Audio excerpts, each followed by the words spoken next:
அனைவருக்கும் இனிய மாலை வணக்கம். இன்றைக்கி வித்தியாசமாக வெண்டைக்காய் சாம்பார் எப்படி செய்யலாம் அப்படிங்கிறத பற்றி தான் இந்த வீடியோவில் பார்க்க போகிறோம்.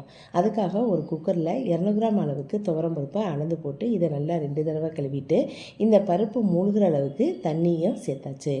மஞ்சத்தூள் பெருங்காயத்தூள்னால் அப்புறம் சேர்த்துக்கலாம். இப்போ ஒரு டேபிள் ஸ்பூன் அளவுக்கு நல்லெண்ணெய் சேர்த்து இந்த குக்கருடைய மூடியும் விசிலும் போட்டு அடுப்பை ஆன் பண்ணி ஃபுல்லாக வச்சிடலாம்.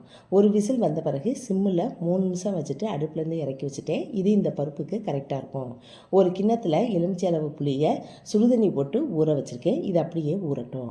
இப்போ ஒரு வானிலை அடுப்பில் வச்சு 2 டேபிள் ஸ்பூன் அளவுக்கு நல்லெண்ணெய் சேர்த்து 1 டீஸ்பூன் அளவுக்கு சீரகம், 1 டீஸ்பூன் அளவுக்கு உடைச்ச உளுந்து, 1/2 டீஸ்பூன் அளவுக்கு கடுகு, 1/2 டீஸ்பூன் அளவுக்கு வெந்தயம். இது காஞ்ச பிறகு முழுசாக உள்ள சின்ன வெங்காயத்தை கைப்பிடி அளவு போட்டிருக்கேன். பெரிய வெங்காயம் இருந்தால் கூட சேர்த்துக்குங்க. சின்ன வெங்காயம் போட்டால் கொஞ்சம் டேஸ்ட்டாக இருக்கும். 5 பச்சை மிளகாயை நீல வாக்கில் சேர்த்துருக்கேன். இப்போ இதை நல்லா இந்த மாதிரி வதக்கி விட்டுக்கலாம். இது ஓரளவு வதங்கின பிறகு இதனுடைய கொஞ்சமாக கருவேப்பிலை சேர்த்துக்கலாம். திரும்பவும் வதக்கி விட்டுருங்க. அதுக்கப்புறம் நம்ம நறுக்கி வச்ச வெண்டைக்காயும் சேர்த்துக்கலாம். இப்போ திரும்பவும் நல்லா இந்த மாதிரி வதக்கி விட்டுட்டு 2 பெரிய தக்காளியை பொடிசாக கட் பண்ணி வச்சுருக்கேன். அதையும் இதோடையே சேர்த்துக்கலாம். தேவையான அளவு கல்லுப்பும் சேர்த்தாச்சு. இப்போ திரும்பவும் ஒரு தடவை வதக்கி விட்டுட்டு இதை ஒரு மூடி போட்டு மூடி வச்சிடலாம். கொஞ்சம் நேரம் வேகட்டும். இப்போ மூடி எடுத்துகிட்டு பார்த்துடலாம். அடுப்பு மீடியம் ஃப்ளேம்லேயே இருக்கட்டும். இப்போ பாருங்கள், வெங்காயம், தக்காளி, வெண்டைக்காய் இதெல்லாம் ஓரளவு வெந்து வந்திருக்கு.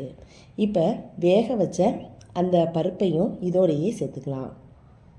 இப்போ இந்த பருப்பையும் இதோடையே போட்டுட்டு கொஞ்சமாக, அதாவது 200 ml டம்ளரில் 1 டம்ளர் அளவுக்கு தண்ணி சேர்த்து அதையும் ஊற்றிட்டேன்.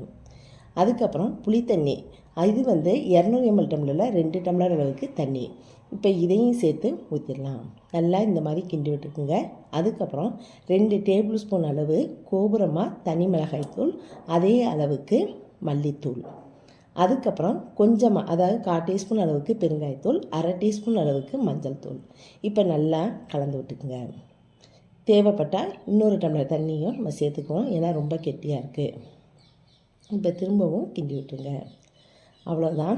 இதுக்கப்புறம் 1 டேபிள் ஸ்பூன் அளவுக்கு நம்ம நல்லெண்ணெய் சேர்த்துக்கலாம். அதாவது கொஞ்ச நேரம் அடுப்பில் இருக்கட்டும். அதுக்கப்புறம் லாஸ்ட்டாக 1 டேபிள் ஸ்பூன் நல்லெண்ணெயும் கொஞ்சமாக கொத்தமல்லியையும் தூவிக்கலாம். சூப்பரான சுவையான வெண்டைக்காய் சாம்பார் ரெடி ஆயிடுச்சு. இதை நீங்களும் செஞ்சு பாருங்கள். தேங்க்ஸ் ஃபார் வாட்சிங்.